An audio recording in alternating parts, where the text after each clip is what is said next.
Thor was around long before Marvel added him to their roster of superheroes. They've done a good job of translating Norse mythology to the page and screen, but there have been a few big changes.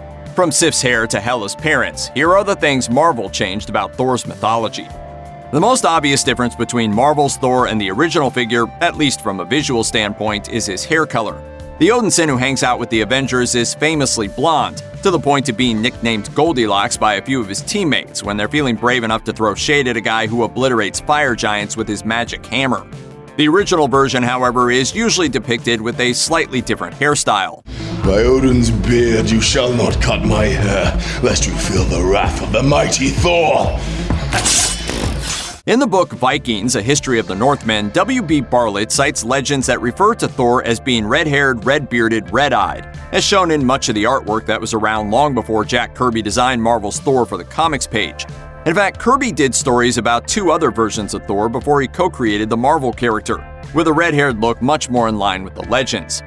It's worth noting that this has been addressed in the comics, although the explanation might not be as satisfying as you want. Thor just says the legends got it wrong. As for the real-world reason why, that's never been explained, but we have a pretty good guess. The early Thor stories were essentially Marvel's take on Superman, which is reflected in his blue and yellow costume with the long red cape. If he had red hair, it would have blended in with the cape, confusing the look and making it a lot less striking than the contrast of the yellow hair. Marvel's depiction of Sif also has the distinction of having a different hair color than her mythological counterpart.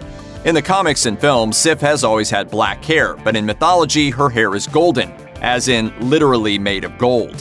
One of the most famous Norse myths is the story of how Loki cut off Sif's hair, because, he's the god of mischief.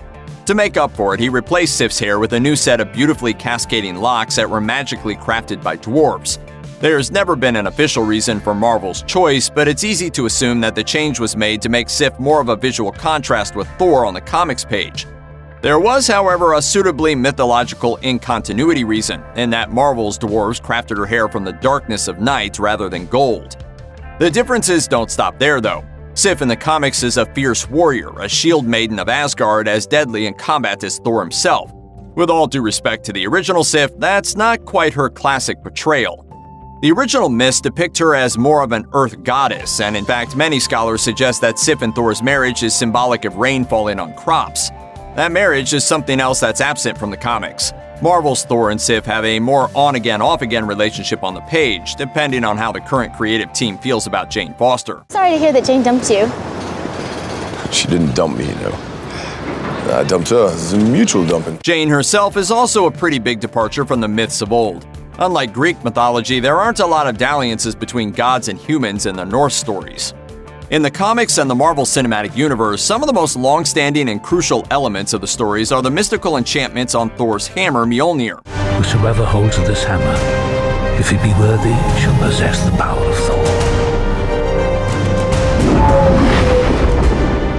The hammer can only be lifted by the worthy, whether it's the Odinson or not. It's a big deal, to the point that Marvel's Thor isn't just the god of thunder. He declared himself the god of the unworthy, a symbol for everyone who strives to be better than they are.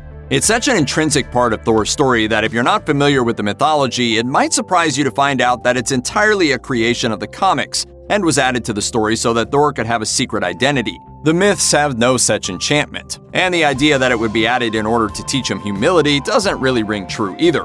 For all of his quickness to anger, Thor's giant smiting generally had Odin's stamp of approval. It is true that, mythologically speaking, Thor was the only one who could lift Mjolnir, but that wasn't because of an enchantment. It was because Mjolnir was just, really heavy. So heavy, in fact, that Thor had 2 other special pieces of equipment. The Arngray Pier and the Megan Gjord, iron gloves and a belt of strength respectively, allowed him to use the hammer. Those occasionally do exist in the comics, but they're more of an in case of Ragnarok contingency than everyday wear. The Megan Gjord even has another enchantment, in that it doubles Thor's strength but leaves him severely weakened afterward, to explain why he doesn't wear it all the time. Marvel Comics added an A at the end of their Goddess of Death's name, presumably to make it easier to distinguish Hel the goddess from Hel the realm in which she lives. Of course, it also may have been an attempt to get around the censorship of the comics code, which might have had a problem with that particular name. If that was the case, they made the right choice. It would be a lot less intimidating for Thor to be fighting an immortal foe named Hek. It's come to my attention that you don't know who I am. There are bigger differences, though. For one thing, she's not Odin's daughter. According to the Eddas, her father is Loki. She's also depicted with a far more horrifying appearance than the one we saw in the MCU. As the goddess of the dead, she's described in the Prose Edda as being half black-blue and half flesh-colored, which is sometimes interpreted as half of her body being alive and half being either a rotting corpse or a skeleton. On top of that, for some reason, the original myths never once mention her big pointy hat. Either way, it's a pretty far cry from goth Cate Blanchett in Thor Ragnarok. In the comics, Thor was taught humility by being incarnated on Earth as Dr. Don Blake, but that wasn't the first time that the God of Thunder found himself reborn as a human. In what seems like an effort to tie their character into every piece of Norse-related mythology, Marvel once published a story with another mortal identity. Hundreds of years before Thor joined the Avengers, he walked the Earth as Siegfried, the dragon-slaying hero best known from Richard Wagner's operatic Ring Cycle. Siegfried was also called Sigurd, a name Thor later used in a short-lived secret identity that was literally just wearing glasses. Siegfried is also a completely different mythological figure. In fact, he doesn't even have a hammer. His weapons of choice are a giant sword called Balmung and an invisibility cloak, making him more of the Norse mythological equivalent of Harry Potter than someone you'd mistake for Thor. That same story revealed that the heroine Valkyrie wasn't just named Brunhilde, she was the Brunhilde from Siegfried's legend, having also been sent to Earth for some reason. The weirdest part? Thor was also incarnated as Sigmund, Siegfried's father. That means that for a short time, Thor was actually his own dad. Odin has some very strange ideas about how to teach his kids a lesson. Check out one of our newest videos right here. Plus, even more grunge videos about your favorite stuff are coming soon. Subscribe to our YouTube channel and hit the bell so you don't miss a single one.